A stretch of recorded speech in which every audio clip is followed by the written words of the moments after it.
That this is something.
Get theirs to stand up that way.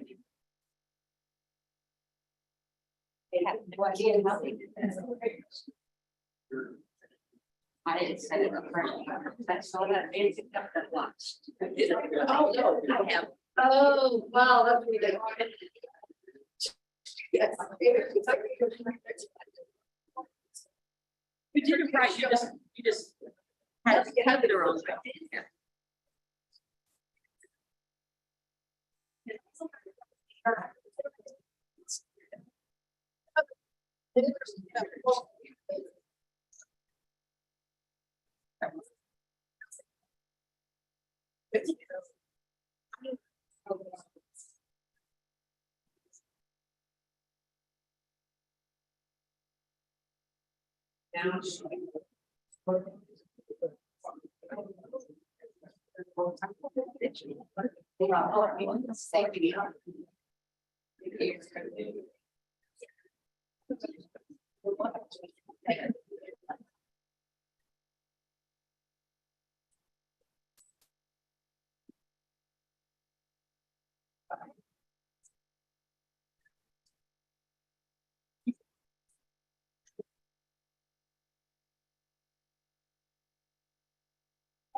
Whenever we go to the 2.0, since they are new faces, like we like to say who we are. I know we're gonna introduce them, but also like us too, us as well, because I feel really bad because I know some of these people, but I don't know.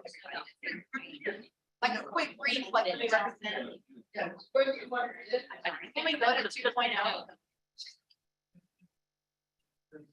And then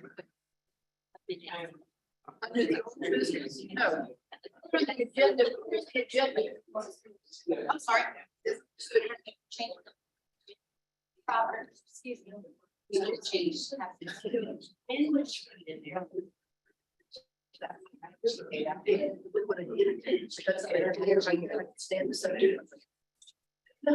Yes. So we have to have a strong data. Yeah, but my question for her is we had 3 new business items. So for me to do new business first item would be business. Okay. Yeah. They get that done. Just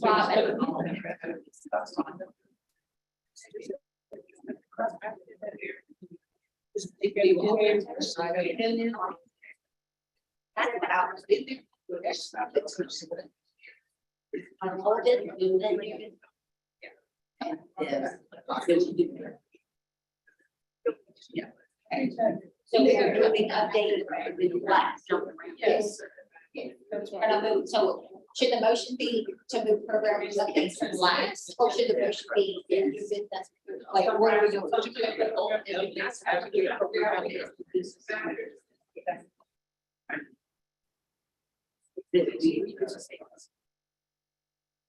That's the question.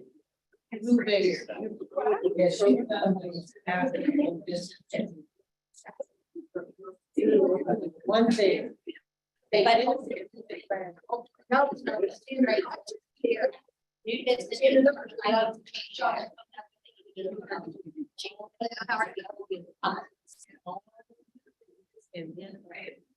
So should the motion be to do program updates to the end of the agenda? Yes. Okay.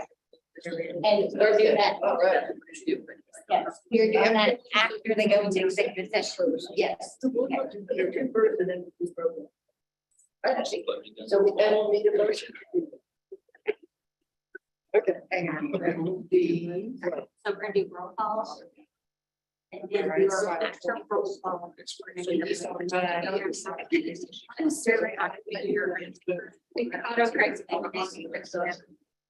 yeah, executive session, executive. To the end of the act.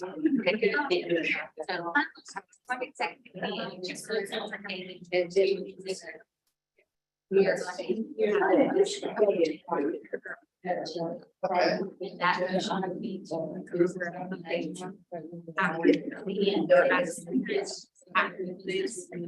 And then we will do introduction. Okay, then we'll go back to the agenda we approved, and then we'll go back to introductions.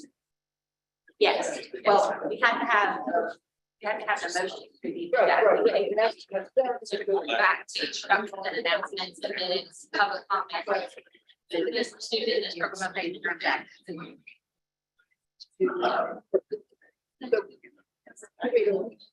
Here's the national guard. Oh, okay. Can we split them up? I'll ask that too. Right, okay. This is the national guard, so you don't need to move them anyplace else. Okay. Right after you. Right. Do that. And it does not have lost. Okay, we're here.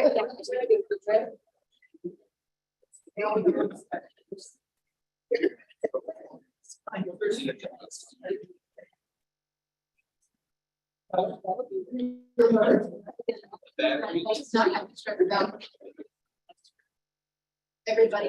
I have any intentions of several. Now that I'm retired, it's been your anyway.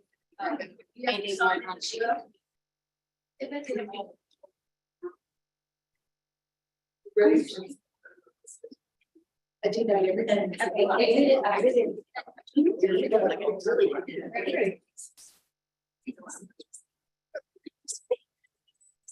Well, I didn't. Everybody. That's right. Well, it's because Sean had to come and put my iPad upside down. It was down here. All right, well, I don't feel bad with it. David. Right.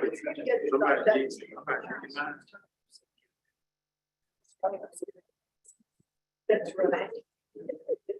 Balance. I'm ready to do. I know.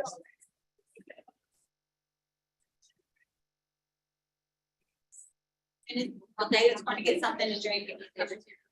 Oh, he's going to ask Dr. B a question as soon as he's ready. We're ready.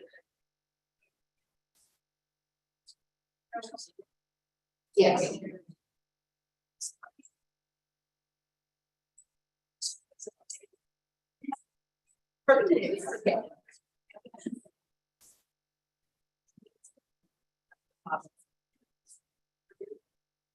Comment, we're ready. I would like to call this meeting to order.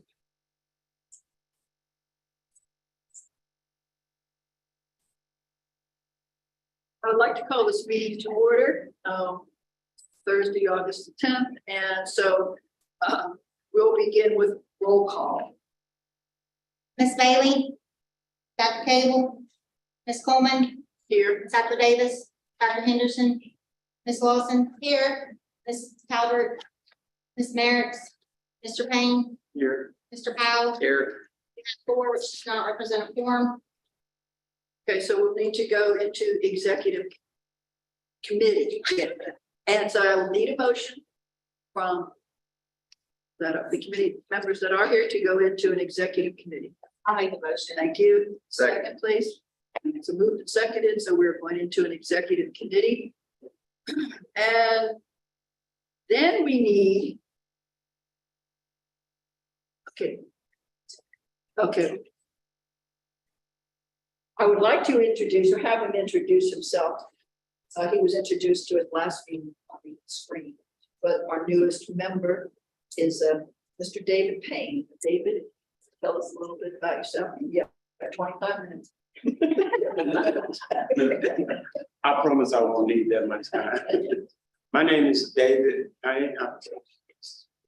My name is David Payne, and I am I'm a non-traditional student at the Louisiana Delta Community College in Monroe. I want to say that I say I'm a non-traditional student because when I was at high school, I dropped out 10th grade and wanted to go to work. I thought I was a little too old to be in there with those kids, and I thought I was wrong. I dropped out and got to work and realized how hard it was, but I stuck it out for 20 plus years. And then as a paraprofessional at a middle school, we got those 13 chicks, and y'all know those text chicks. And I saw my check and I saw the teacher's check. And I said, I gotta do something about this.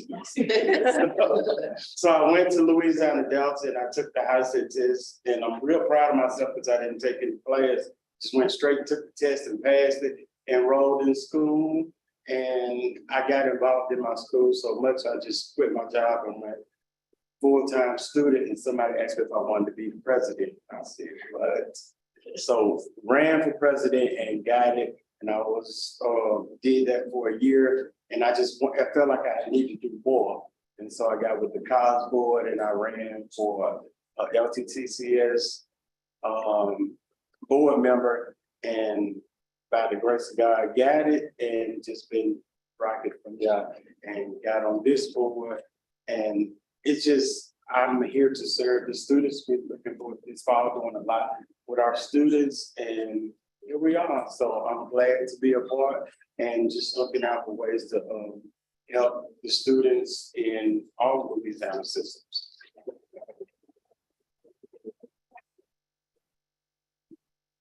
As your reward, I am appointing you to the executive committee.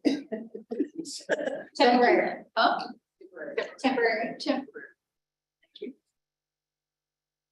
Okay, the next item, we need a motion. Want to change the order of the agenda. I would like to move program updates to commence upon conclusion of new business. Do I have a motion? Motion. A second? Second. Okay, it's been seconded to move the program updates prior to adjournment. Any objection? Thank you. All right, we are now back to what we had there. Starting on there, we have introductions and announcements. Is that correct? All right, introductions and announcements. We have several new team members joining us, and we have some team members returning with us. So we're equally thrilled about all of them, and their directors will introduce them to you. Hello, good morning. So we have a few new team members, as Dr. Boutte stated. One of those new team members is Ms. Deborah Chapman. She is one of our intake and assistance officers, which is one of the new positions that's been created under LOSFA 2.0. And so she is joining us from RPCC, where she was before she came to be one of LOSFA's team members, and she is going to be one of those first lines of support for LOSFA in her role as the intake and assistance officer. We're really excited to have her. And then Miss Sandy is also going to be one of our intake and assistance officers. Miss Deborah is joining us remotely, but Miss Sandy is here, waving. And so she has a bachelor's degree in psychology from LSU. And so she was previously the director of community engagement at Schizophrenia and Psychosis Action Alliance before she joined LOSFA. And so we are also excited to have her serving in the capacity as an intake and assistance officer.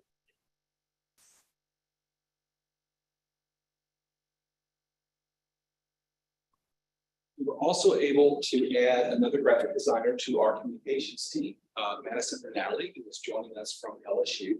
She is a recent graduate of LSU and has already absolutely acclimated to being part of the team. She hit the ground running, has been churning out resources and graphics in alignment with our new branding. And we are very, very excited to have her. Good morning, everyone. Morning. From our student engagement division, we have 3 of our new individuals joining us, and they are in the room. So let's invite them to come and stand so they can acknowledge. I'd like to start with Tanya Evans. She is our inaugural, should I say, charter employee engagement coordinator. Another element of LOSFA in the configuration mode that we are trying to be more intentional in how we can connect employers to students, making sure that as students succeed and complete, that they have employment awaiting. So Tanya's going to be building those relationships with employers throughout this. Yeah, really excited to have her on board. She comes with a wealth of experience from the Workforce Investment Board, and so we're looking for her to apply that experience in this capacity. Our next staff person, so welcome, Tanya. Thank you. Our next person is Wakanda Scott, and she is one of 5 of our comprehensive advisor officers. Wakanda is here. And so we just want to say welcome to her. She comes as a practicing social worker, and I do that very proudly. She has a wealth of knowledge from our 2-year institutions, BRCC, being part of their TRIO program, and she's already hit the ground running, connecting our students to wraparound support service. So welcome to Wakanda. And joining our student network connectors, our student engagement specialist, Charnel Academy, who too is a practicing social worker who comes with us to us from being connected to something that's been a mainstay of Louisiana with regards to its coordinated system of care. We're excited to have her. Charnel will be leading our student network groups with Marsha Bearden, and she comes to us having done this in a prior capacity with BRCC. So she's no stranger to this concept of connecting students to and through. So we welcome Charnel Saturday. Now,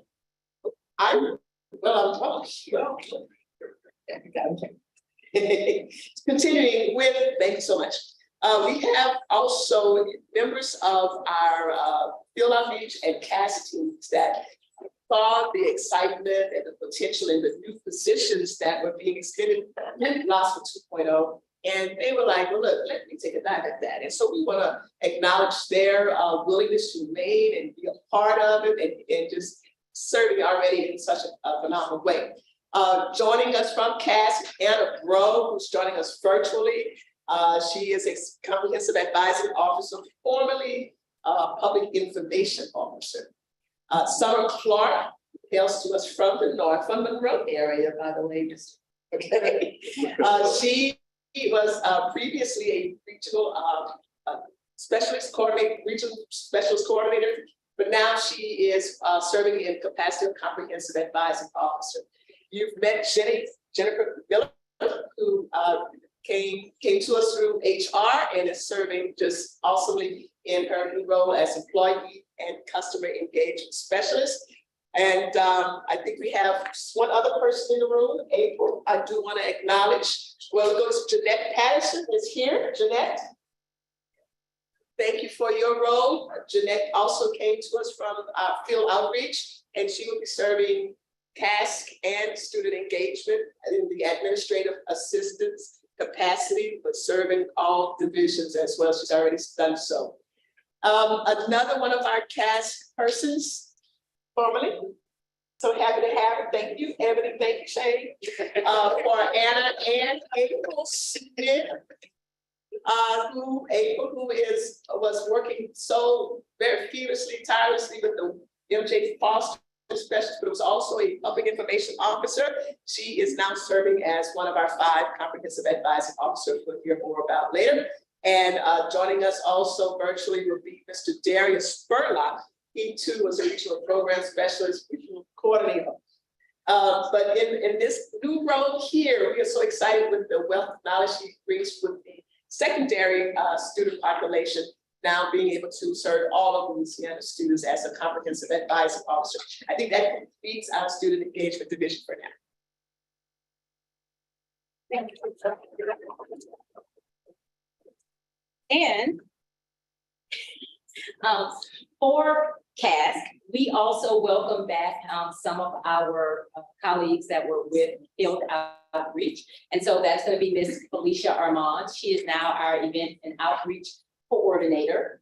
Britt Kelly, who actually was a member of our public information and communications team, which was formerly CASC, and then Field Outreach, is coming back. The prodigal son is returning. Mr. Britt Kelly is here. In fact, he is waving, and he joins us as an intake and assistance officer. And then Kylie Quiroga, who is not with us today, is going to be serving as the program administrator of CASC.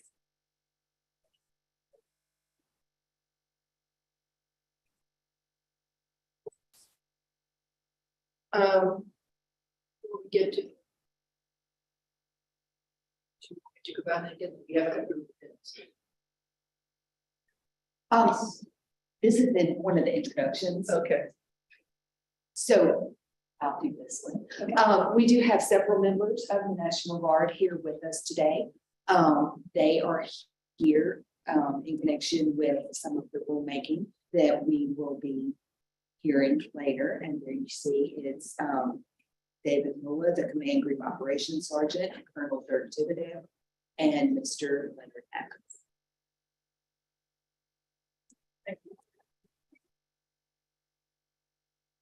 Hi, thank you all for coming. Welcome to those of you who are new. Those of you who have changed, decided to stay or able to stay, thank you very much. Okay, now we move to the approval of the minutes from the June 22nd meeting. I'm sure you've all had an opportunity to look at them, so I will need a motion to approve the minutes as presented. I'll make the motion. Thank you, Christie. A second, please. Second. Moved and seconded. All those in favor say aye. Aye. Good. Minutes are approved. Next, we come to public comment. Is there any public comment? Right? We have moved program updates to the following new business, so we will move into old business.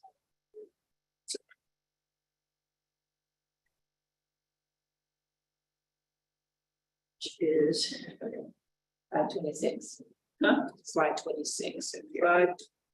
Slide 26. Are you on the slide or are you on the packet? Oh.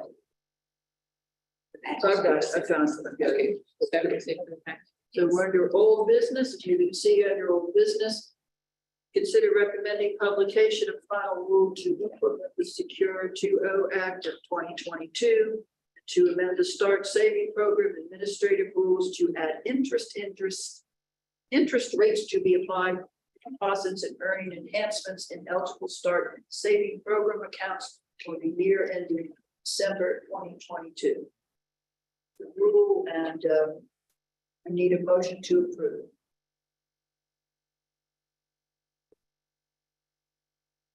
A motion. Thank you. I need a second, please. Thank you, David. So it's been moved and seconded to approve this final rulemaking. Those in favor say aye. Aye. Opposed? So that has been adopted. Now we are moving to new business. First item of new business is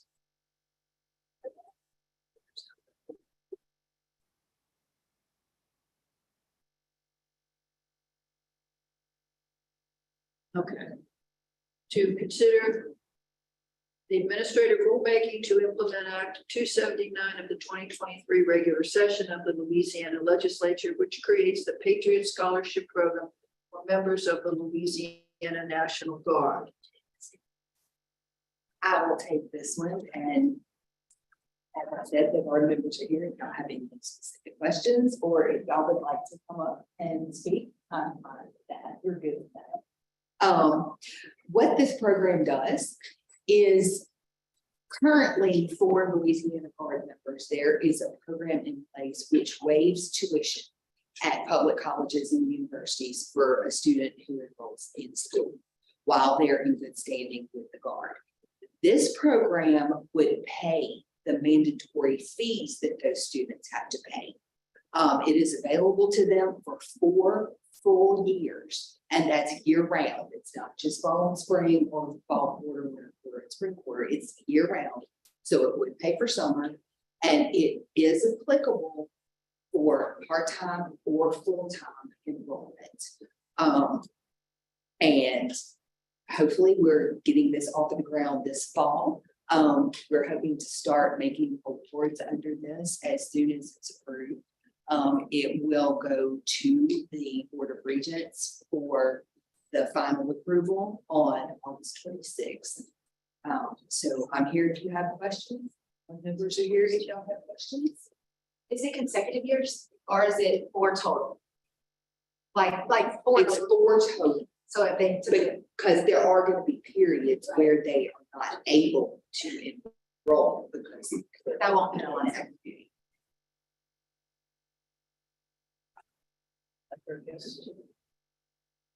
Come on, please, you have anything to say?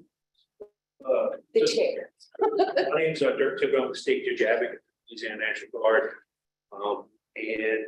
General Waddell wanted to do this. We have people around my age. I joined the National Guard in 1987.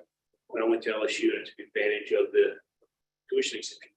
Back then, I wrote a check for $30 to LSU. Well, flash forward now, that same type of student starting now would write a check for about $2,000. And so the Guard does a lot for the community, does a lot for the state. It's different than the Army and the Army Reserve because we help out during disasters. So there's that. So, and recruiting had been declining. So one of the things we thought about was, hey, let's close this, see if the legislature can approve it. To answer your question about the 4 years, you know, like I'm going to give you an example of me. I went to Desert Storm. So I was in LSU. I was a sophomore or junior. I had to stop school in the middle of school, go to Fort Hood. Luckily, we didn't have to go really before we came back. So I missed all of half of one semester. And our teachers worked with me, and it worked out. And then I missed all of the spring semester. And so my tuition exemption took over. So it's 4 full years. You break it up, and I think there's a provision that says that if they don't get penalized for. So it's something that helps out our students. I think we owe it to them because we asked them to do more than a normal, like Army Reserve soldier, Air Force Reserve soldier. They also have to provide them stop what they're doing when the hurricane comes. So we appreciate the consideration. Yes, sir. I'm not a military person, so I'm really know a lot of details there, but how does this different from So it's an addition to, so the soldier would get the tuition exemption, we get this Patriot Scholarship, and then the GI Bill is another part that would get thrown into the mix. So hopefully it would defray even more of their costs of living expenses, books, and all that stuff. Okay. So yeah, it's an addition to. I know sometimes students, especially at a 4-year university, it's a lot. And you get there, something like this, that, I see what they're doing. It's a way for a young adult to pay for their college, work their way through instead of encourage people. So you want a way to fund your education, not to take out students. Join the National Guard, go to basic training, advanced individual training, and you also perform your drills, and then you also deploy. So I think it's a great program, and that's your favorite. So Actually, the Guard recruiter came to my office yesterday and he was so excited about this opportunity. He was like, yeah, they're voting on it. I didn't realize, like, I hadn't read this yet when everybody was talking to me. I'm like, I am voting for this. But no, I mean, and he was so excited about it because I have a great relationship with them and they're always in our school, like in our area. We're in a rural area, but like he said, when they were, dividing out what schools, he said, I want this school and this school, everything else you could give me whoever, but I want these two schools specifically because a lot of our students do join the military, about 10% every year. And so like having that relationship, but I had heard it yesterday, I read it, I was like, hey, this is what he was talking about. So, but he wasn't really sure about that part. So now when I go back, I can be like, yeah, this is how it is, it doesn't have to be 4 consecutives because we were talking about that. Like what happens is he trained in schools. I mean, if you're in the middle of it, you have to go to training school and you come back. That was his situation. So thank you. I do appreciate y'all pitching this idea because it is the one part with our students that were like, they get all these things, but that's the fees are out of control too, like increasing with the amount of money it costs. So. And I want to thank your staff for helping us because, we didn't have any opposition in the legislature and it's been a pleasure working with your staff. We did have several meetings Yes. with several members. One of them, as most recent as last week, are the IT folks were getting together to talk about things. So anything we can do to help, Processing. we're here to help. Luckily, we do the tuition exemption, so there's always kind of a little template there already. We want it to work a lot like it. The only difference in this really is, it's 5 years for the tuition exemption, 4 years for this. But also there's funding tied to this as an appropriation job. So that's the only real big deal.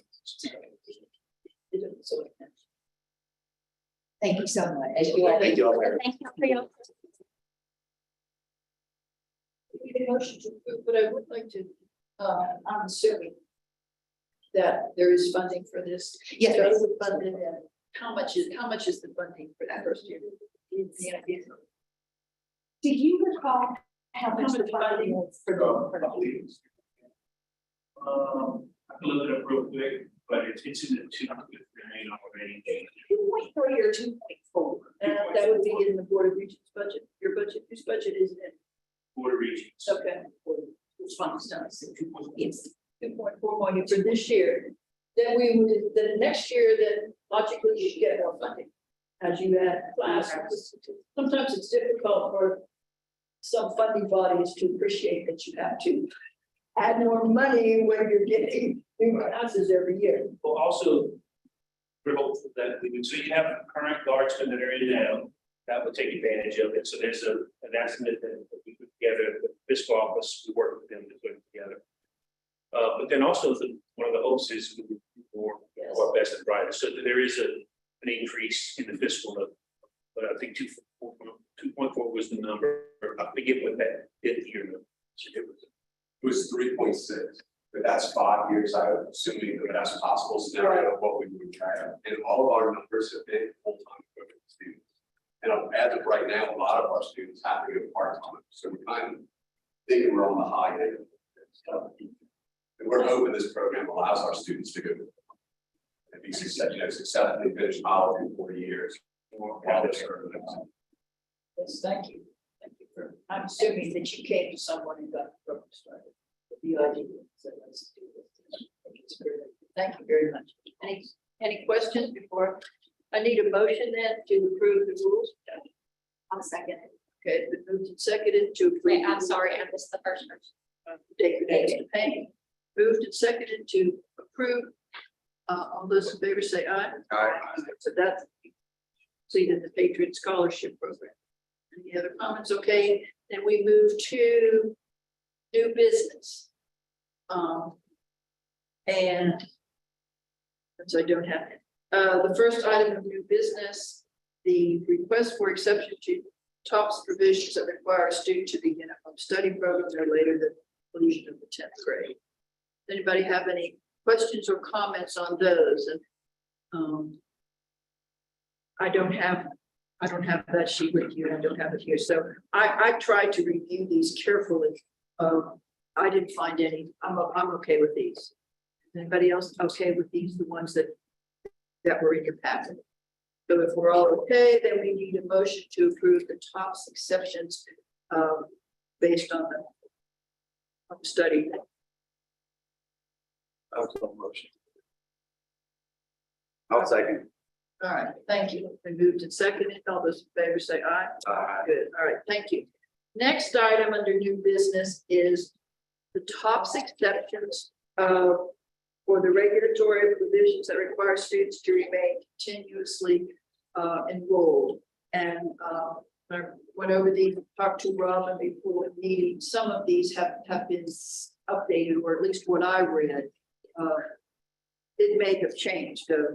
So if anybody has any questions, for instance, the one I'm talking about is number 7. It was in my packet. Well, we asked the student to provide documentation evidence the difficulties he had in getting his financial aid and transferred to the new school, but he has not responded, but he has responded by now. That's all fine. So does anybody have any questions about others, any concerns about others? And I think, I don't want to misstate things here. I asked, talking to Robin earlier, one of the things that LOSFA 2.0 is done, or going to emphasize a little bit more, is getting this loop back in with the schools who, from this one, have made several, gave out some misinformation to the students. So we have the students that have to apply for the exceptions. I think that everybody's working to help the schools do a better job. Okay, any questions? Those are my comments. Any questions on the 14 people? If not, then we'll need a motion to approve. I'll motion. Folks, has moved to second, please. David has seconded. It's been moved and seconded. All those in favor say aye. Aye. Thank you. Now we are moving to the next meeting date. Okay. So Shane, it's gonna be slide 17. Slide 17. So we wanted to introduce you or reintroduce you fully to LOSFA 2.0. Today, what you will have is I will do the overview slide of the concept, and then each division has been asked to work with their team members to answer really 2 questions, like how has the 175% increase in programs and 500% increase in audiences served, how has that affected you? And how are you now working collaboratively with other divisions to be able to implement LOSFA 2.0?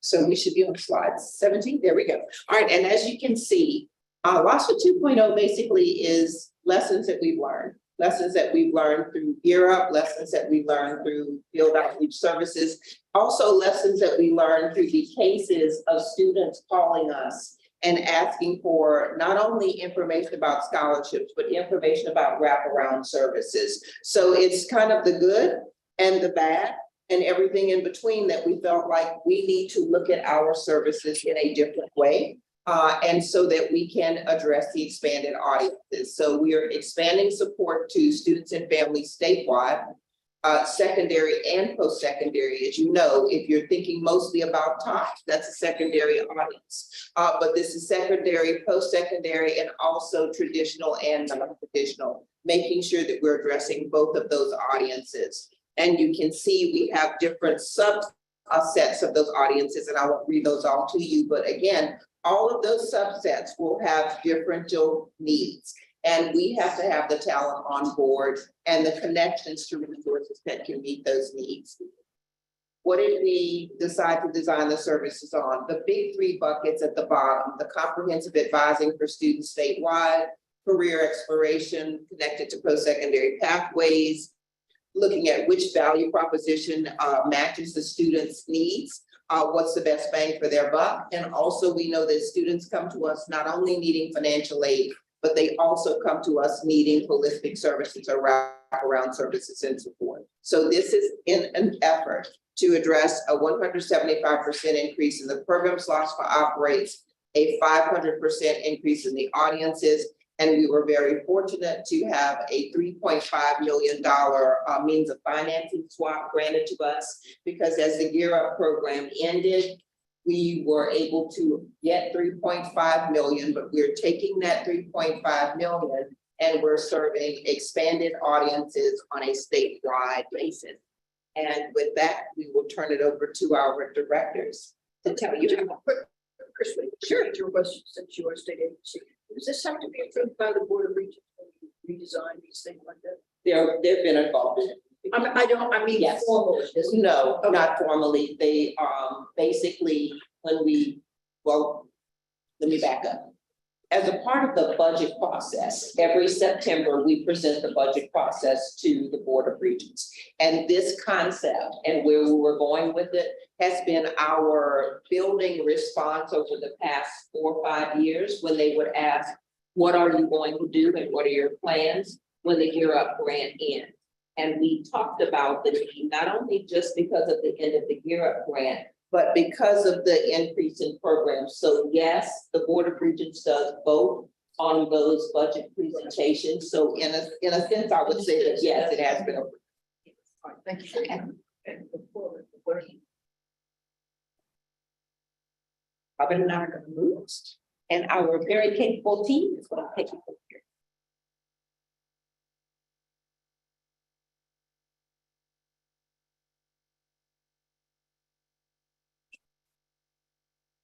Okay, I will start us off with college access, success, and communications. Over to Ebony. So the impact of the programs for our division, we've had to increase our outreach events and our events and efforts, virtual and in person. So as we try to spread the word about additional programs that we have, in particular, Jay Foster, we have really had to increase our events and the virtual offerings that we have, our orientations, our informationals, our webinars, trainings to financial aid professionals, college access professionals. We have increased our professional development offerings, trying to do what we can to spread the word about LOSFA's programs, and to make sure that we ensure that everybody working with students has accurate information about the qualifications for the program, how the program is processed, the intricacies of the programs, the differences in how MJ Foster would be processed versus how Go Teach would be processed. There are additional steps now that are slightly different from others that would be new to how we do things. Certainly an increased call, email, and virtual office hour volume that have come up with some plans that I'll talk about later to address and increase our customer service. We have also increased our promotional materials and our publications. Around the room, you will see some of our newly branded and updated collateral and displays that we'll be using at events, browses, in order to elevate the brand of LOSFA so that more people know what LOSFA does and that we're more than just TOPS. And so we want to ensure that we promote our comprehensive advising services for board members. You have a folder in front of you, and there are some examples of some of the flyers and promotional materials that we have in accordance with our new brand. We have a copy of the advertisement that we ran in Beverage Business Insider, and that is to hopefully increase our partnerships with business and industry. And then we have a promotional flyer for our new comprehensive advising services, which we are really going to be pushing as part of LOSFA 2.0, letting students, families, stakeholders, school counselors, policymakers know that these services are available to any student, any age, anywhere in the state of Louisiana. So we're certainly going to get the word out about this.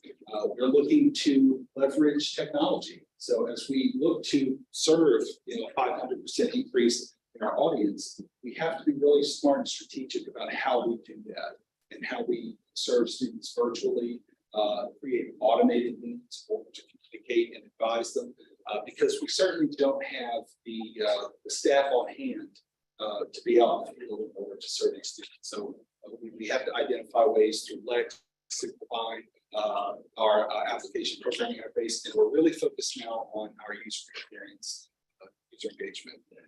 The addition of our intake and assistant officer positions, we noticed that the traditional public information officer, which that position would do outreach, they would have sort of a specialization area that they would focus on middle school, home study, community engagement, adult learners.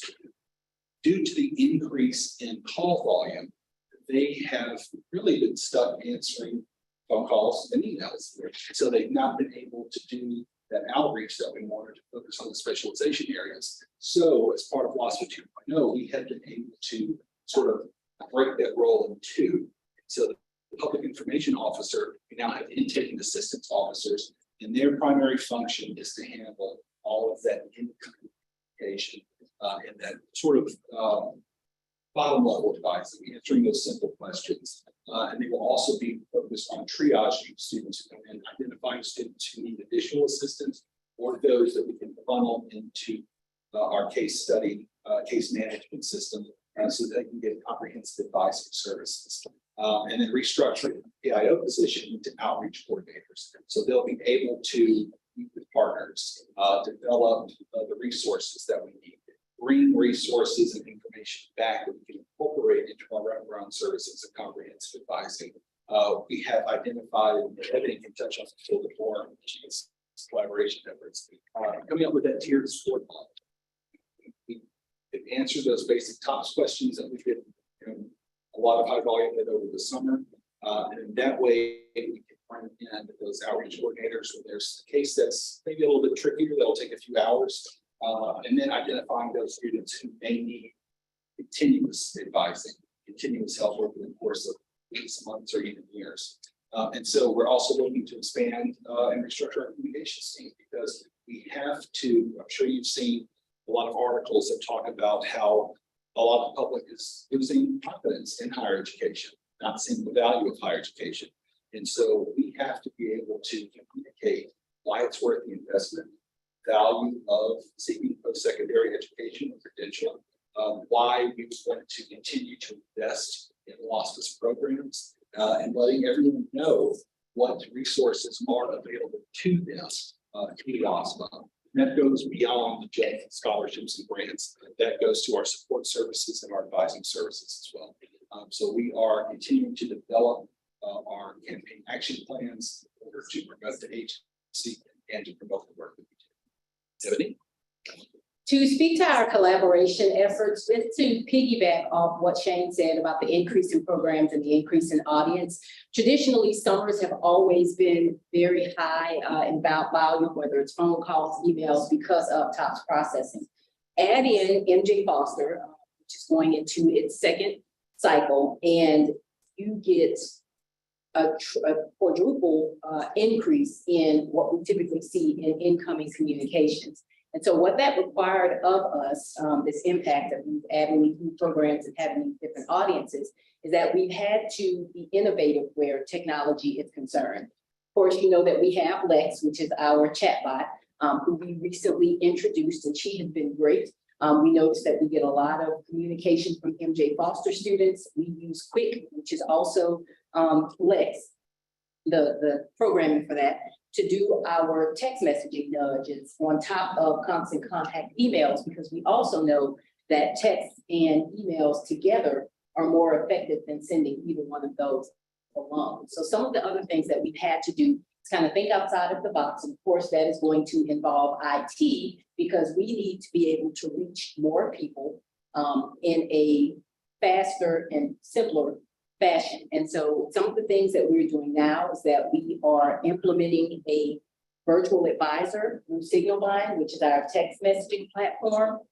We're also talking with IT about API, which will allow us to piggyback text messages to our students in Signalbind based on notifications that are sent out in the award system. And so this is going to be important as we continue to add programs and as our audience increases, because we have to be able to still communicate effectively and quickly with those individuals. So we've added some additional types of communication to what we had traditionally, phone, email. We now have a chat bot. We have text messaging. And then also we are working with IT, Livonia and I, with the implementation of Salesforce, which will be the case management system. She can touch on that when she speaks about student engagement. Also continuing to work with scholarships and grants, audit, and legal. In our role in interfacing directly with general public, there is always a need at some point for us to lean on the expertise of these different divisions. And so we are also looking for ways to maximize that communication. As an example, we had a student that was having an issue with an account. And so that student contacted one of our public information officers, and then he talked to her over the phone, and then he set up a virtual office hour, and then when she showed up, he was like, did I just talk to you? She's like, yeah. But those are cases where she had already referred his information over to scholarship and grants, and so we work with them very closely, also with Amber and Robin in legal, when we have students that have issues that can't be resolved at that first level, as Shane said. And so what we do is that we are purposely creating a tiered support model where we're able to get those initial questions in, get them answered quickly. And this allows us to kind of have a customized response so that depending on what your question is, you don't end up being bounced around to a million places. We'll do the legwork by getting with scholarship and grants, audits, and legal in the background. And then we're able to quickly respond to those customers. Also with student engagement, the three of us kind of three-headed Cerberus, so to speak. And so working very closely with Rhonda and with Shane, with student engagement and with CAS, in ensuring that the comprehensive advising officers are trained not only on the programmatic side, but also leaning on Livonia's expertise to make sure they are trained as far as those wraparound services are concerned. Resource development, there's a beautiful flyer that the graphic designers have made to advertise the comprehensive advising officers. And so any resources that are needed for student network groups, things of that nature, we are working jointly to make sure that information is available to help us promote those things. Also with the employer engagements that are engagement specialists, those individuals working with the community and collegiate outreach individuals in our section, just to make sure we are touching all bases. We are setting up these partnerships with these community organizations and these businesses.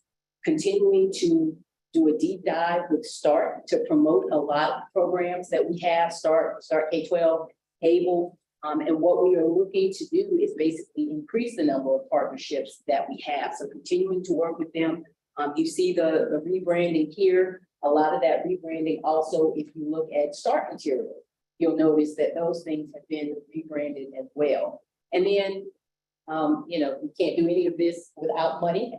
If you look at all of these posters, even the technology, working with fiscal to make sure that we are being responsible with the funds that we do have, which allows us to get the resources that we need in order to do the work that's required for LOSFA 2.0. All right. As you heard from Shane and Ebony about the role of voting, caring, providing here, I'm gonna speak more to that providing piece and produce my portion a little bit different.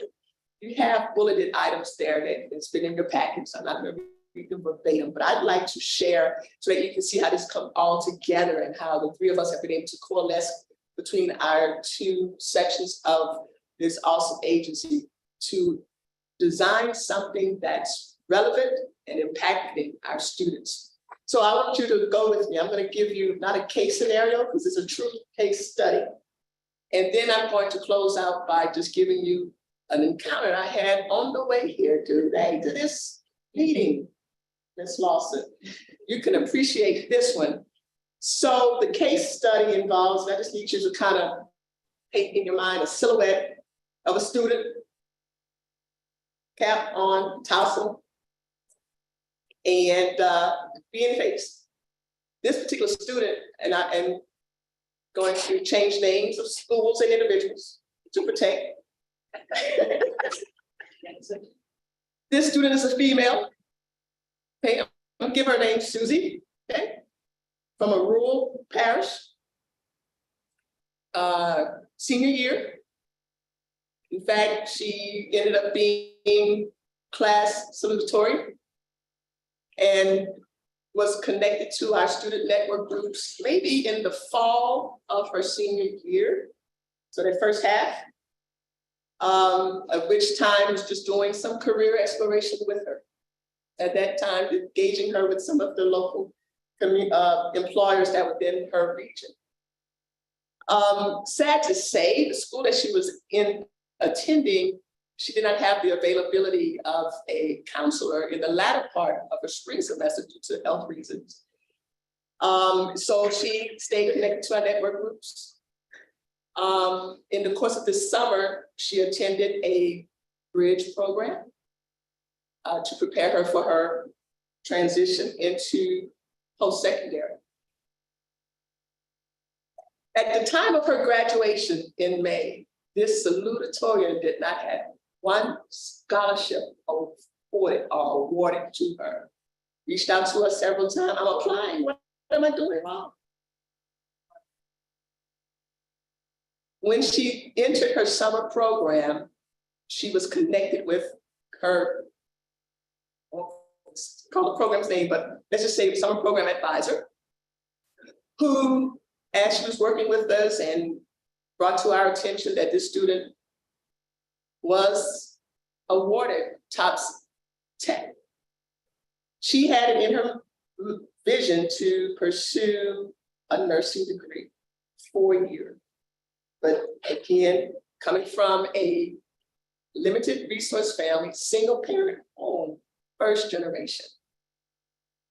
All she was expecting was what FAFSA completion would give her, what would be awarded federal aid. Fast forward to her last week of her bridge program, this student connects with me. We've been thinking, Ms. Livonia, and you were right with my TOPS Tech and now hearing from my counselor at the summer program. I think I'm going to switch from 4-year BSN. She's still gonna do 4 year, but to take advantage of the TOPS Tech award that's available to her, she opted to do that. Through advising, she made whatever connection was needed with the secondary, post-secondary school. Again, I hope you see the progression of avoiding that summer melt. That same week, she's notified me of her decision to take what was available to her and pursue the 2-year first. We connected her with some institutional aid. Because she was a dual enrolled student, that school that she was hopefully progressing towards awarded her scholarship. In that same week that she decided to switch from BSN to ASN, she was afforded a systems level scholarship that was a gap scholarship. All the while serving the student, making sure that she and her family, her mom was clueless as to what and how are we going to afford this educational pathway that her daughter had chosen to take. Now to say today, she's completed her summer bridge program and can move forward in her pursuit of becoming a nurse. Starting out as the ASN, but her nursing counselors over at the university have already started working with her with regarding curriculum, regarding course scheduling assignment to prepare her for the BSN. I share that to illustrate what LOSFA 2.0 is seeking to do for Louisiana students. Shane has already pointed out, LOSFA is no longer just about the TOPS, are preparing secondary, focusing on secondary students, but we're serving all of Louisiana students. Ebony mentioned the case management system that we're developing, working with Coastal Cloud's developer, but Salesforce is the platform that everyone recognizes as. So that is looking forward to possibly a November launch of that, because we're being very meticulous to make sure we have a system that's robust enough to track, document, and report to you all the services that we are rendering under this LOSFA 2.0 framework. Again, on that collaboration side, Illustrated already said, we will be working cross-divisionally with all of our LOSFA teams to implement this. Can't do it in and of ourselves. When I was introducing our staff, you see the numbers of positions that have been added to student engagement division. So I close with this, just a reiteration, LOSFA 2.0, man, beautiful thing, I shared it. A beautiful thing in that, as I was walking into this meeting this morning, I encountered our neighbors in Galvez two employees from OTS that was walking alongside, and they just happened to struck up a conversation as to inquire where we'd be heading, and I shared. Well, I asked them who they worked for. They asked about LOSFA. LOSFA, who is that? And it wasn't until I started telling them what LOSFA. One of them was a parent. Oh, I know you guys. You all used to come to our high school. You all used to work with me and my son in completing our FAFSA. Well, let me tell you the phenomenal work that you all have done. And I had to tell them, her first concept was, let me back up. When I asked her how familiar she was with LOSFA, she immediately, her response was, oh, y'all work with children. I said, we used to maybe just work with children. But and I even gave them an invitation to tune in on YouTube, come and follow us and hear the new configuration where we are now serving all of Louisiana's students, all ages. When I said that, one of them was like, what? I need to reconsider my educational path. So to your point, Mr. Payne, being a non-traditional student. So again, this same parent that only saw us as serving children, she went on to say, well, let me tell you where my son is today. He is a senior at Southern University completing his business administration degree because of the work you all, LOSFA, have done in the past and are now continuing to do. LOSFA 2.0 summed up from student engagement. Good job.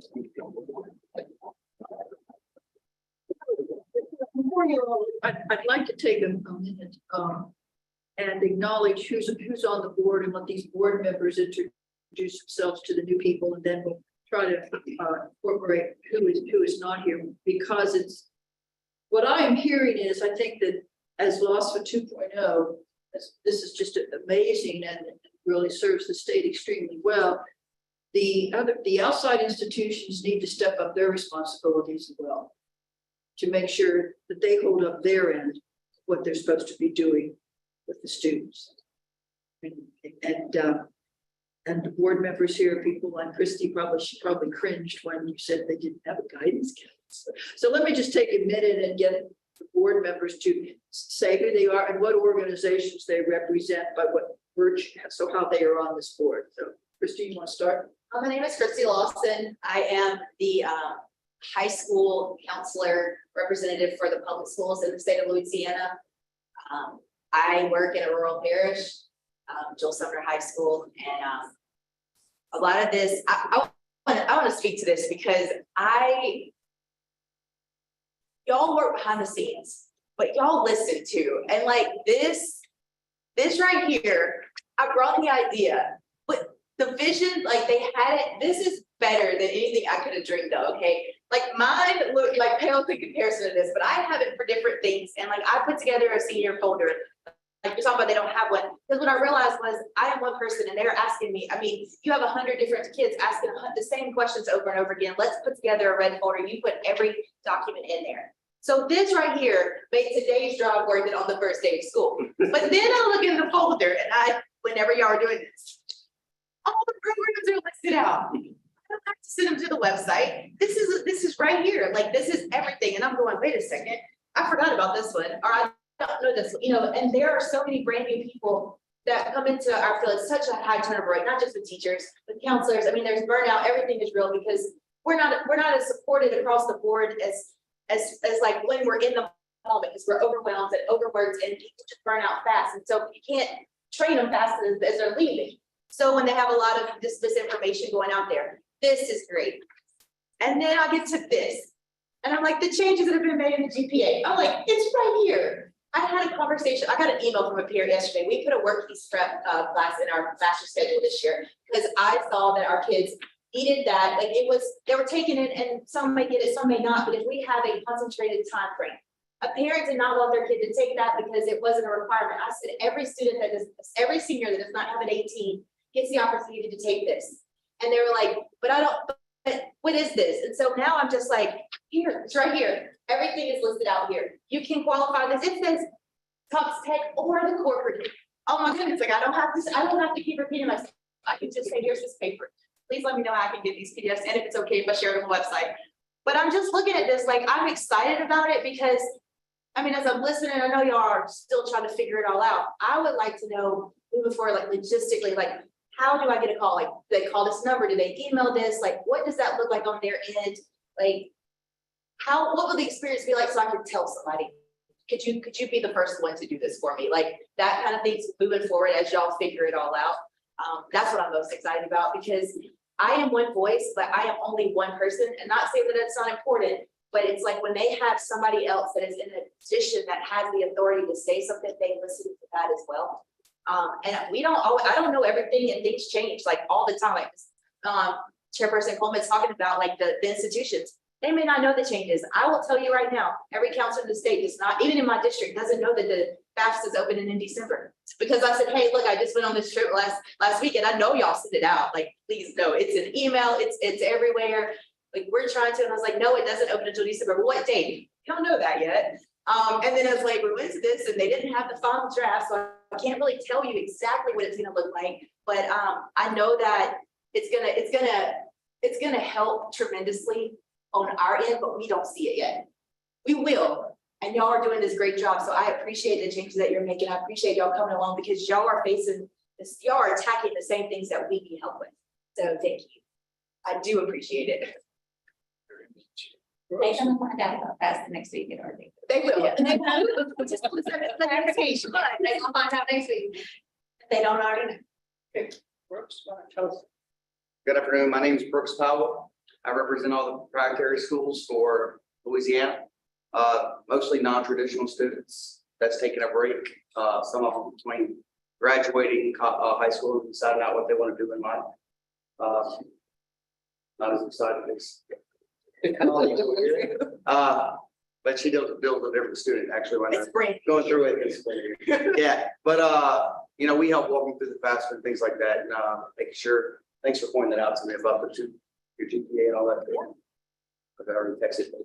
So, but anyway, but yeah, glad to be part of the board. Help the students from going through their high school career to finding out what they want to do in life, or whether it's at proprietary school or a community college or the universities. We're all here to help the students hopefully get jobs and pay into the system. So the people coming from behind them will be given the same opportunities they've been afforded.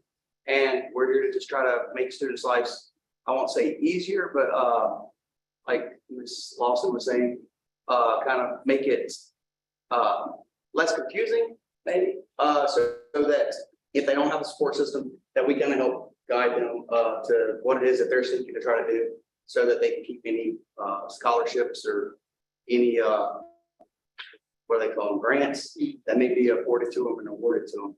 And not just at that level, but at the Pell level, or the student loans, or the MJ Foster, or all the other programs, or the VA benefits that they might be entitled to help them further their career.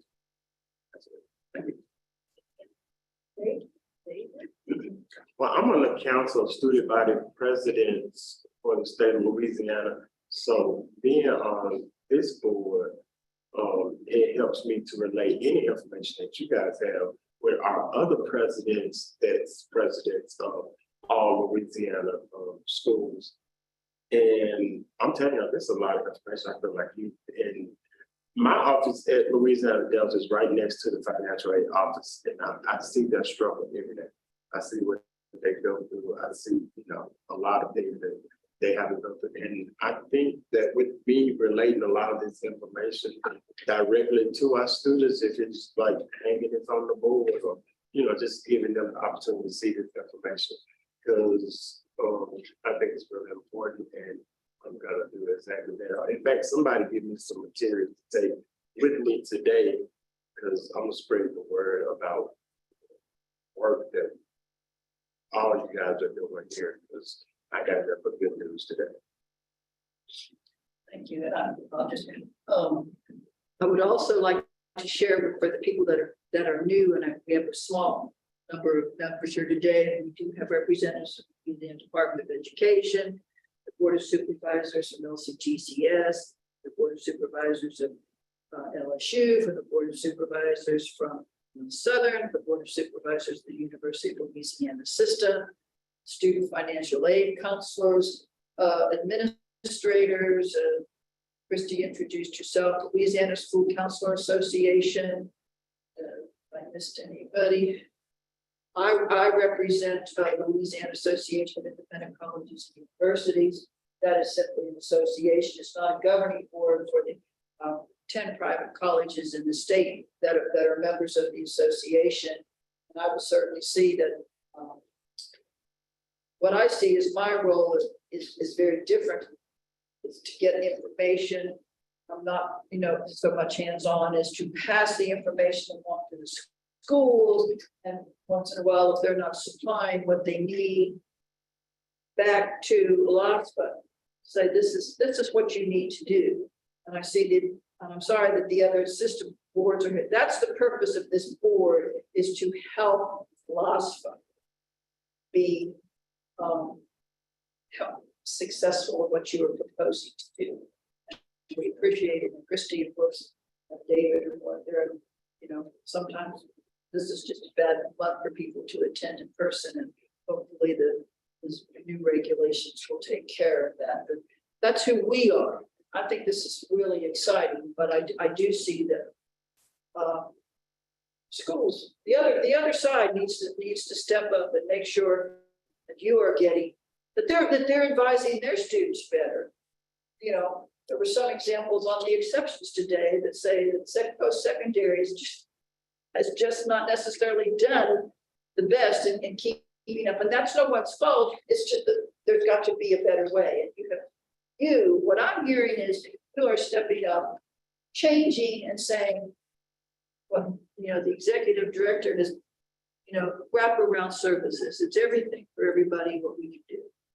It's really quite an exciting design. Does anybody else have any final comments? Okay, so thank you.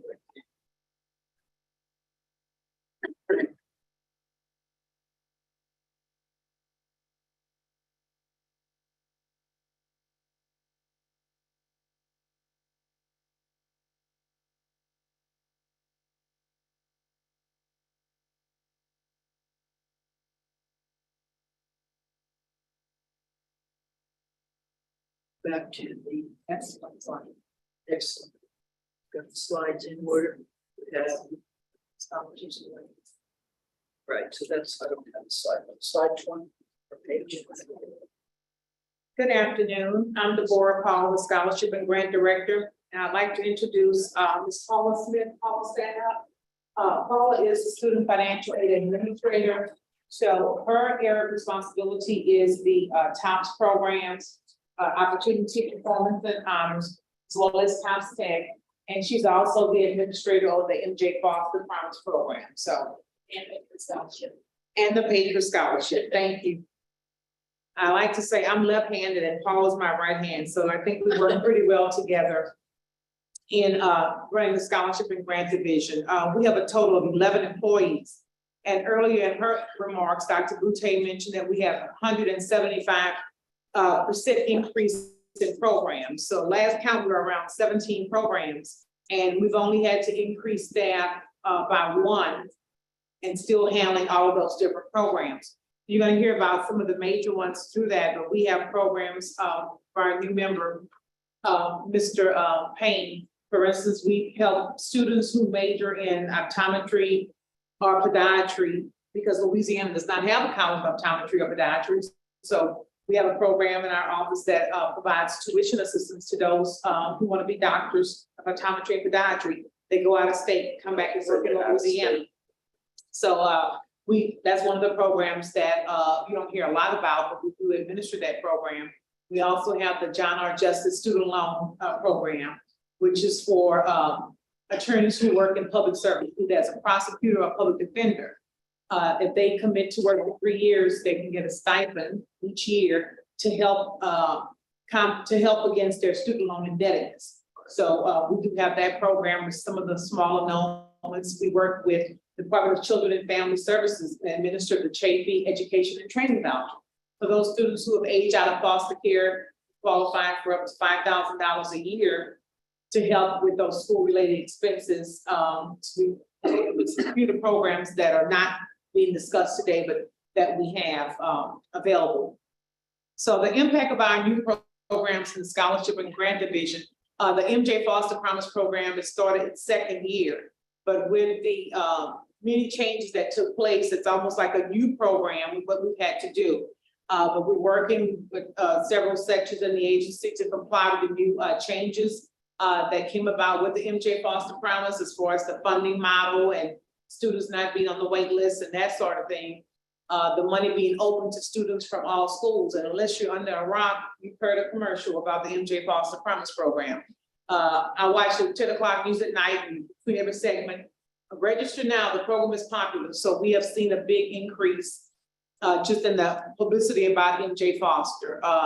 Weekly, our specialist works with staff and providing program statistics because everybody wants to know what's going on with MJ Foster. So we provide that to staff and stakeholders, and we have been approved. We just made an offer, I think yesterday, to a student worker who came highly recommended.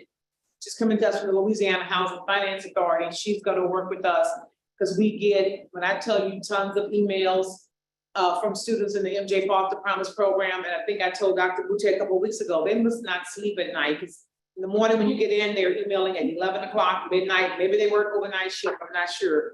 But we get emails 24/7 about MJ Foster Promise. So we've been working with that and just excited to be helping more and more students have the advantage of looking at a career in one of those 5 sectors, which include healthcare, computer science, manufacturing, logistics, transportation.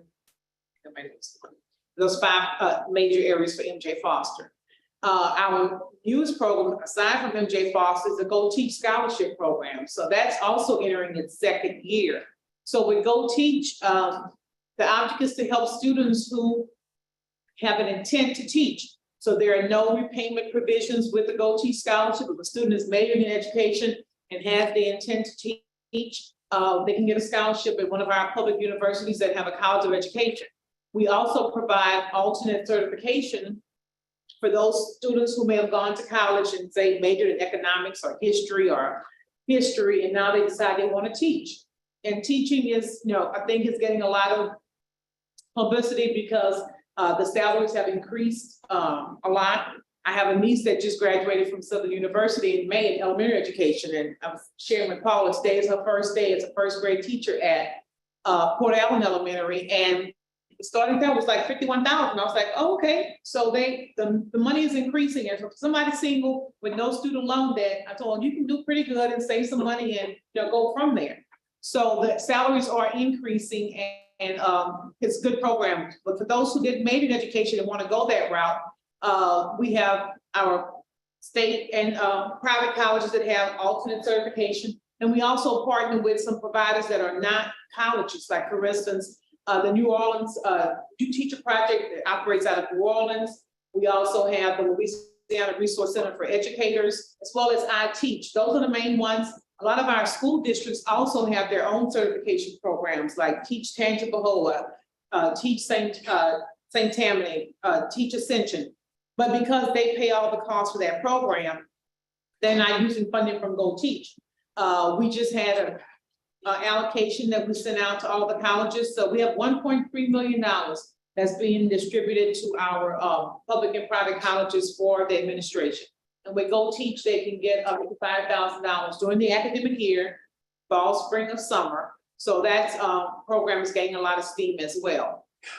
Our newest program, National Guard Patriot Scholarship, which we heard from the representative earlier today, we're working closely with fiscal and IT and audit and legal to get the information out. Mr. Acker was saying before he left, we really need to come up with something quick and catchy to send to the colleges, tell them that the program will go forth this fall semester, and that he said some of the colleges are already starting to provide a fee waiver, a placeholder for those fees so that the student doesn't have to pay the fees and they get reimbursed. So they're providing a credit on the fee bill for those mandatory fees for those that don't qualify.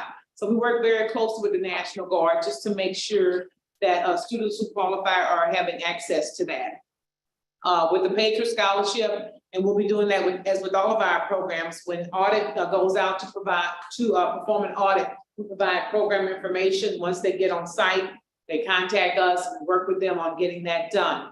And then we know that CAS and SC will be putting those programs, once they're approved, on our website so that students can click and get any information that they need on those programs. Just like we Go Teach, they can click on that and see what schools are eligible, how much, who to contact, and the College of Education, and so forth. So we work with them on all of those particular different programs. We work with IT on getting the specifications. Paula has written all of the programming rules, so we're ready to go once we get the stamp that it's good to go. Another program that we don't administer, we will have information on, is the Disabled Veterans Program. So we will be working with CAS to put it on our website so that students who may be a disabled veteran know that there is availability. We have a section on the website that's called Ever Scholarships. So those students can look at what else LOSFA is affiliated with. So I'm sure the intake officers will have some basic information about the Disabled Veterans Program so that those persons who may qualify for that will know how to access those particular programs. On the collaboration side, we can't do anything without all the ones that I mentioned, but IT more so, because when there's a change in programming, we have to submit paperwork and track it to get those updated. And we go back and forth and testing. So we have a really good relationship with them. Fiscal, that's who, we pay bills, and that's who we send the bills to get paid on the fiscal side.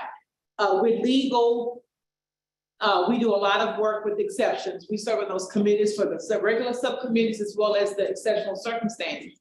But also inside the Scholarship and Grant Division, we have a mini committee exception meeting. So for those students who are applying for exceptional educational opportunities, EEOs, and those who have either maternity leave or parental leave, we work with those cases, which lessens the number of regular exceptions because they're handling the Scholarship and Grant Division. So we, as a team of 4 of us, Amber from legal and 3 of my staff that work with those mini committees, and we meet once a month to hear those cases. And more often if we get an influx of exceptions regarding that. We also work with legal on guidance on program rule questions, because someone always asks something that's not in the Q&A. We get an answer from legal or even audit we comply with for those particular questions. On the CAS side, we communicate common errors. If we hear something going on, we communicate that to CAS, which then passes it on to the staff. For instance, common errors related to house processing. We consider ourselves the subject matter experts on all the SG programs. So a lot of times we get calls, you have the intake officers, which is kind of the base level. But if they need someone on the top side of one of our special programs, we're available to provide that information. We provide updates monthly on all of our programs, the expenditures, number of students that are impacted by those particular programs. On the student engagement side, with MJ Foster, more so we've been working with them on the programming, on workshops and Zoom calls and so forth, and then on helping with those work group meetings. On the audit side, like I mentioned, we furnish information during school reviews. We also have a lot of interpretations. We discuss things with the audit team in response to inquiries, because sometimes they will email us and they'll email audit. But because we collaborate, it's like, did you get a call from, or did you get an email from, and we can put our heads together and provide the best information possible to them. We also assist with our external partners. Mr. Acker sends us emails telling us who's eligible for the guard, process that information. We work very closely with ACT, Department of Ed, Children and Family Services, and also LOSFA, which is an acronym for Louisiana Association of Student Financial Aid Administrators. That is the organization of all the financial aid administrators throughout the state, public, private, parochial, 2- and 4-year. So we always present at the conferences. Just this summer, we had professional development with on TOPS, and Paula and her team presented 2 topics related to TOPS eligibility and processing with LOSFA. We also serve on several committees that promote the organization and increase membership. NASGAP is the National Association of State Scholarship, Grant, and Aid Programs, which most states are a part of NASGAP, and it really is a good advocacy group for student scholarships and federal student aid programs. Currently, I'm serving as the member at large on NASGAP, and just we had a meeting with conference committees. We have Power Hour, and so for the CAS team, I'm going to send you the registration. We have a Power Hour, which is just 1 hour related to coming up on the 15th. The fast, which is called Better FAFSA. So we'll be discussing that at length. And I know the staff, Evelyn and her group went to DC, but we'll have a different additional information on Better FAFSA at the Power Hour next week. But I'll be doing a presentation on our Go Teach Scholarship at our national conference, which will be in October in Washington, DC. So it's good to be a part of those different organizations. When Dr. Boutte needs to find out what's going on throughout the state, we'll contact people in LOSFA, president who's at Louisiana, LSU Shreveport, or one of the leads is at Southeastern, and we could get a feel for what's going on your campus when something major happens. So we work with them closely to make sure that we can stay in a good contact with them. And if we need something or we need something right away, we can contact them and get information back regarding that. So that's scholarships and grants. Anybody have any questions or comments? This is just a little note. I would wish that the state of Louisiana would do such a good job as LOSFA is doing. Yes, we are number 1 or 2 in the state as far as starting teacher salary. But the time you have reached 20 years in the teaching profession, there's only a $10,000 gap. So you wonder why teachers don't stay, because you don't make much progression after 20 years. You're back where you started. So this is that's just my little hobby horse. The state needs to step up and figure out how to solve that issue, which is there. Brooks, Dave, anybody else want to say anything on scholarship and grants? Did you have a question? Okay. All right. So moving on to next, is that Terry, is that you?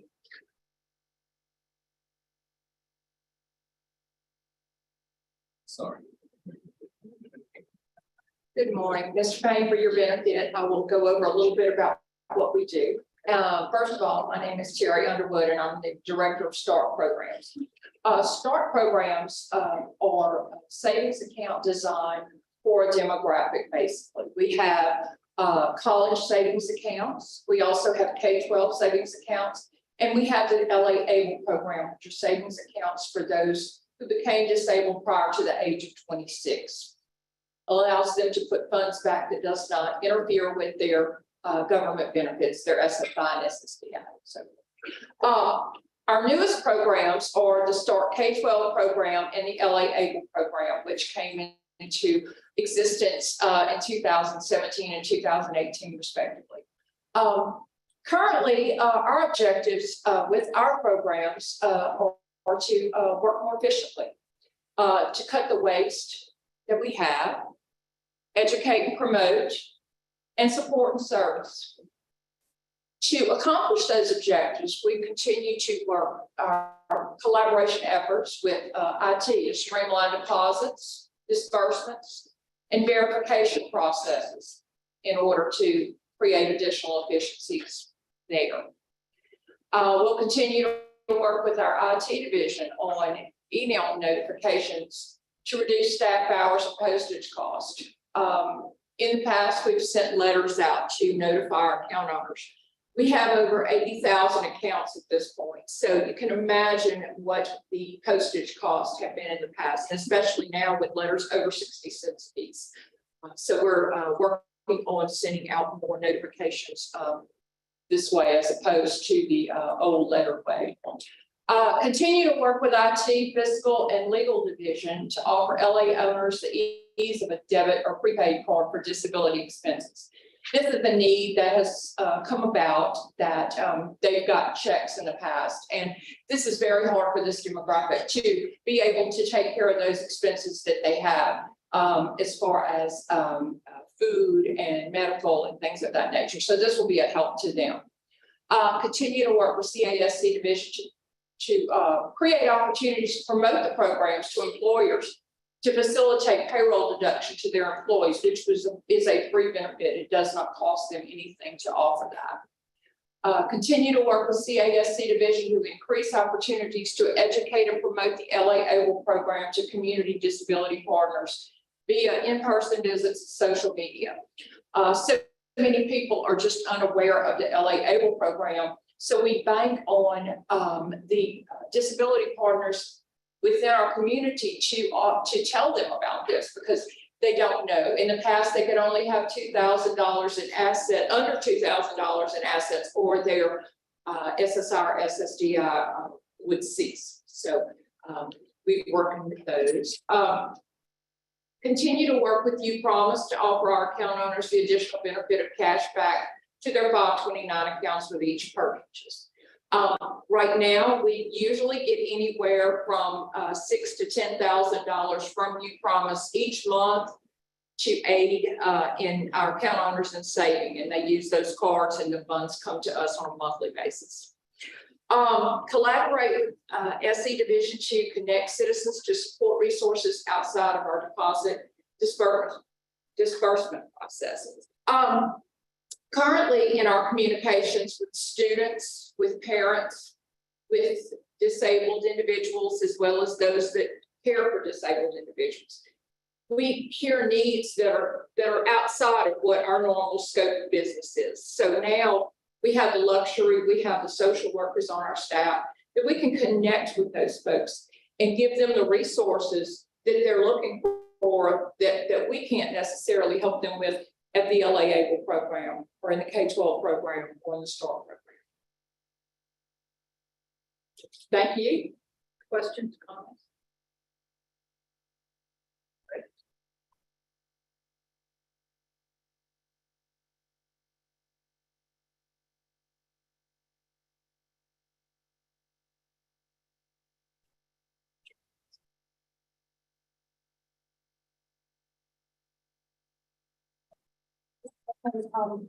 Right. Brett for fiscal will be presenting last, but he's on Zoom. I just want to say. Okay, thank you. Next is information technology. Good morning, y'all. Jason Woodward.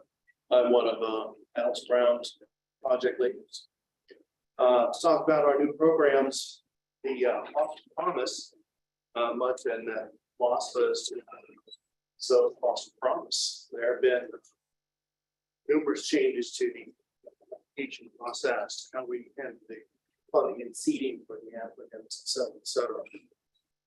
Several new notifications going out, changing the process of how we build represent the content. And we've heard of the Patriot Scholarship. We are working to complete those screens. Back in the programming code that was in that. One of the other things that is in the works currently is a change in our programming statistics. We'll hear about that later with our research team. But the changing the flow of our information distribution to get that out in the different fashion. Currently go through a process where we'll update the information and post it there, but we're looking to create a dynamic method of getting the information out. So, speaking to our collaborative efforts, we will continue to work on network security, of course. Continue to work on our hardware needs for folks, whether they're in the office, whether they are remotely working, or on the road for the presentations and such.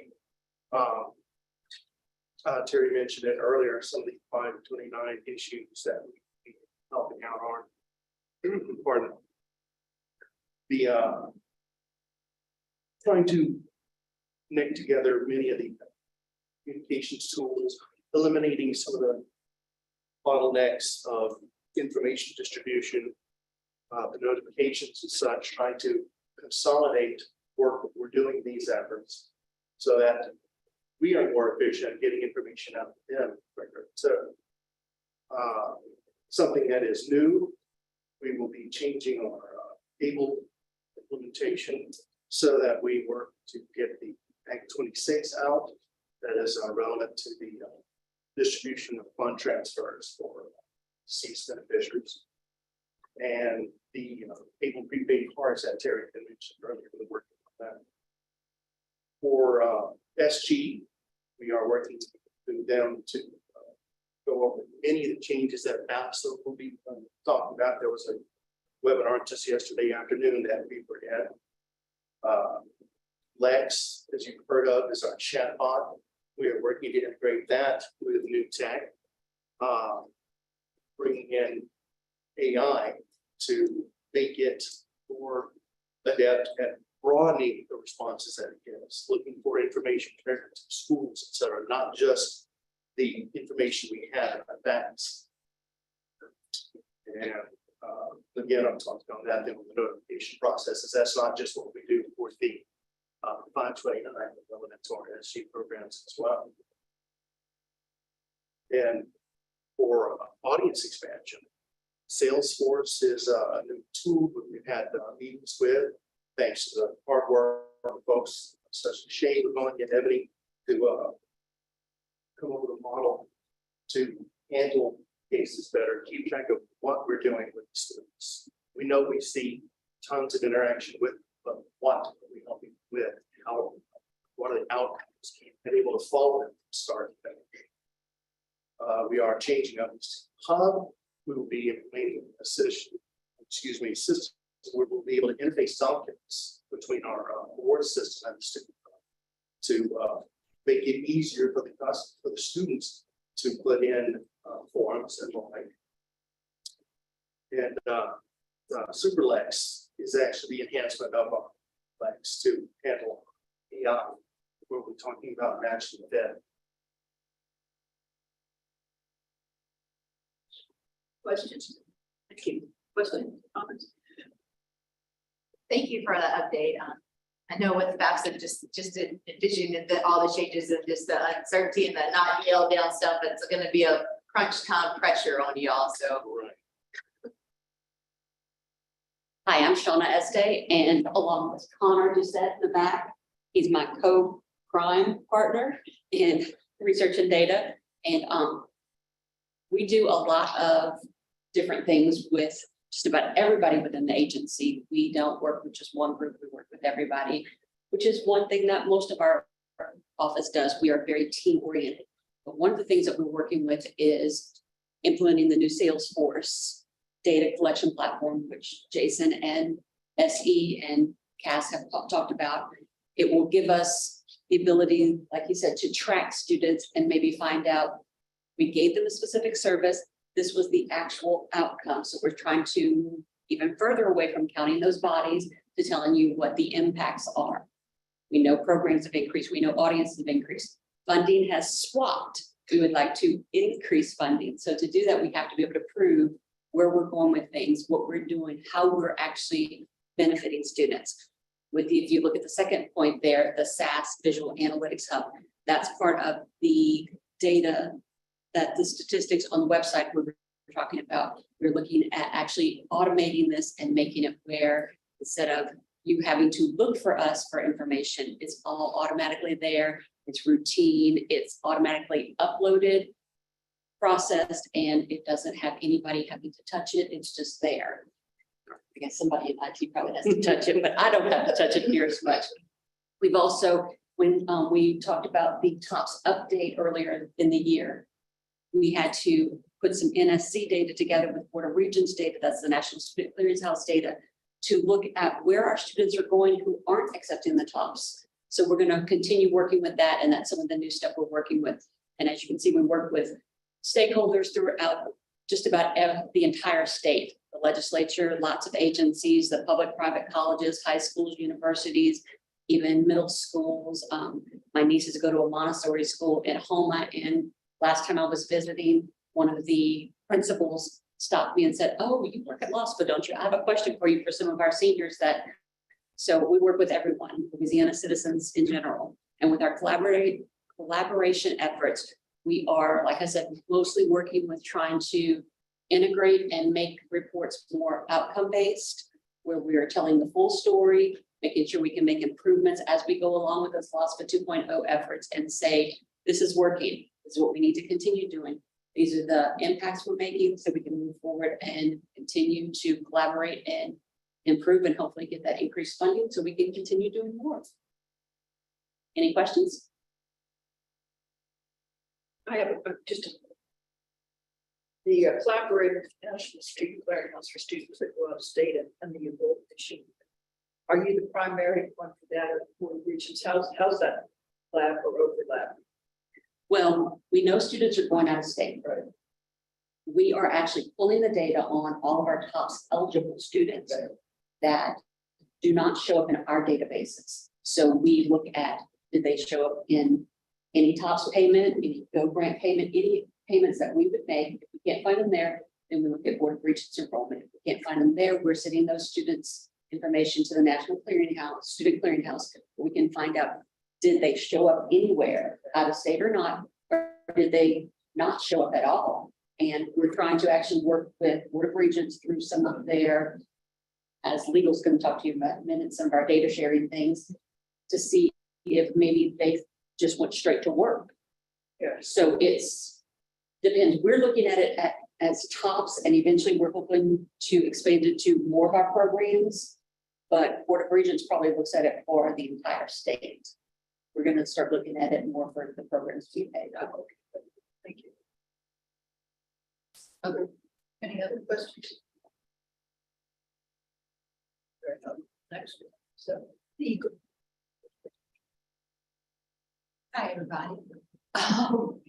So as you heard, I believe everybody who's been up here has mentioned Salesforce.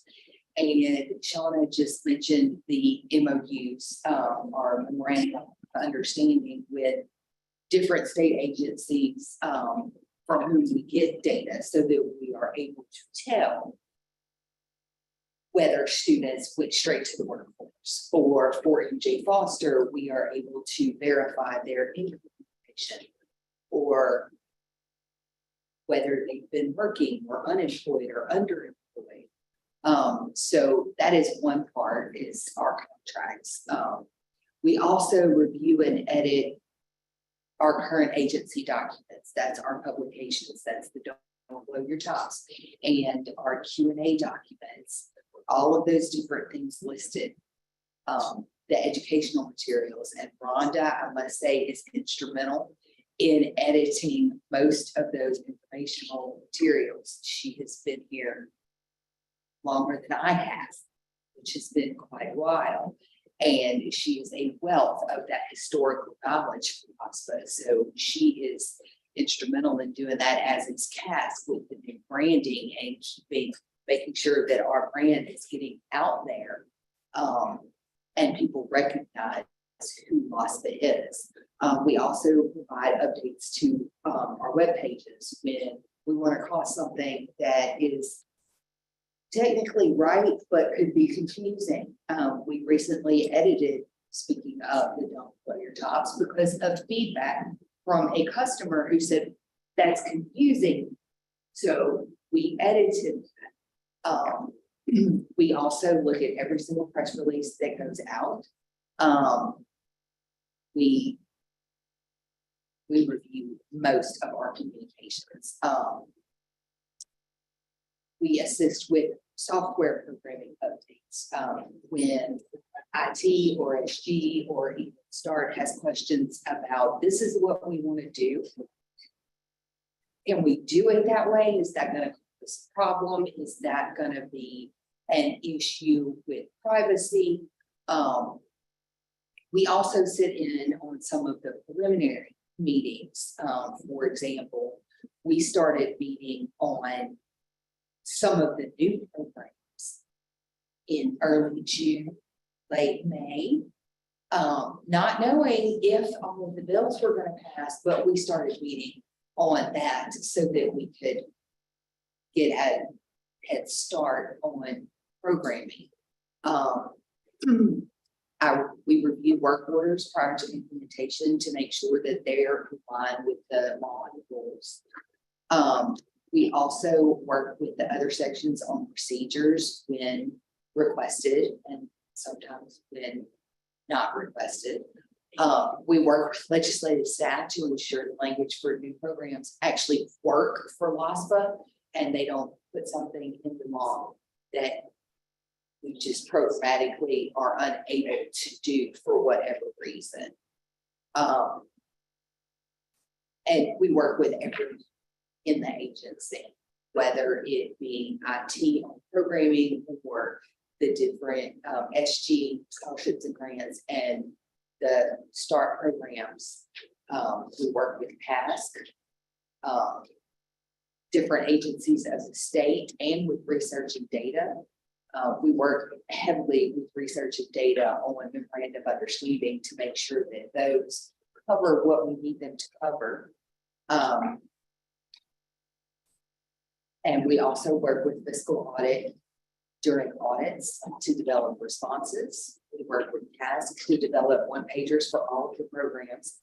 That is one of those things that we are going to be doing in the next couple of months to address some of those concerns Chair Coleman mentioned earlier about the colleges not knowing, and they're telling students things that aren't necessarily true. They might be true, but you left off one small detail that makes all the difference in the world. So we're going to be developing these one pagers, not only for the colleges and for the high schools, but also for our newer staff members, especially those who are those first intake officers who they can just look down at this one pager and see, oh, the answer to that question is here. I don't have to ask anybody else. It is right in front of me. And hopefully be able to answer the student such that, or customer, such that they don't have to be transferred to someone else. Legal is also responsible for exceptions, all of the exceptions. And so we provide trend data to data and research to try and implement these information campaigns to educate folks about what is and is not allowed. And I'm sorry, I made a mistake. Patrick is gonna be presenting this one. In the Fine. Any questions? Thank you. Now we can, Patrick. Yes, ma'am. For those who may not know me, I am Patrick Rock. I am the accounting and audit manager. Presenting on behalf of course, our fiscal director, Brett Hunt, who's joining us remotely today. Pretty much three primary focus areas for fiscal is to ensure that we have a comprehensive budget that we'll continue to monitor regularly, that we provide expedited delivery of goods and services, as well as monitor activities for teacher compliance issues. Though we try to be as comprehensive as possible, sometimes you have to make your budget adjustments as needs come forward. So we will continue to push that effort and adjust the budget where necessary. In fact, one fiscal position has been repurposed to provide support in that particular area.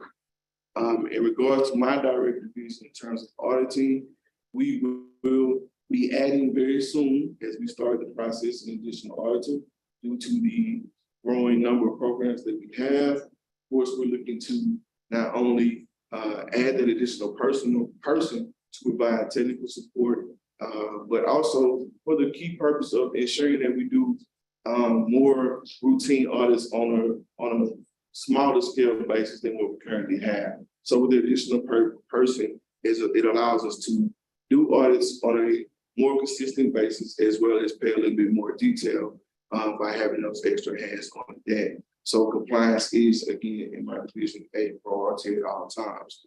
Procurement, again, they will continue to provide us with the goods and services that are required for all divisions to do their work.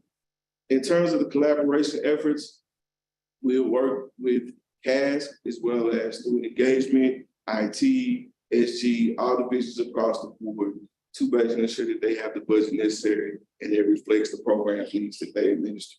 In terms of audit, again, we will make sure that we're in compliance with our laws, conduct our detailed audits, provide the technical assistance, training where needed, basically by ensuring that we have a synergistic environment that maximizes the efficiency and effectiveness in developing the financial aid programs and services. And through the collaborative efforts with agency divisions, procurement, again, we work effectively and efficiently to produce and secure contracts, services, supplies, and other essential items needed to fulfill the positive program outcomes for the divisions. Any questions?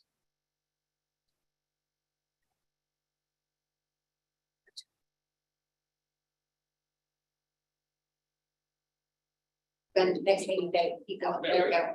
So just FYI, the last 3 meetings of this year are gonna be on Wednesday, so our next one is scheduled Wednesday, September 13th. So, that is. Can we give a round of applause to all of our amazing. Really, really hard. I sincerely regret that, I'm sure the other board members that couldn't be here today because this is really a lot of work, and I think, as I told Robin, I have used this state agency's example in explaining to other community-based grassroots organizations who want to change things, the importance of the wraparound services, the importance of you've got to have the 5,000 touches. It's got to be available if you really want to make changes. And this is a great example of that. Just remind, how many employees are in this process?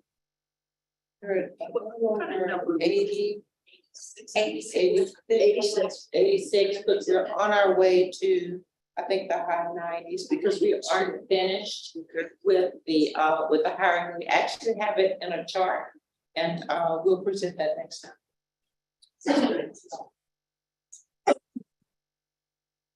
I thank everybody for this.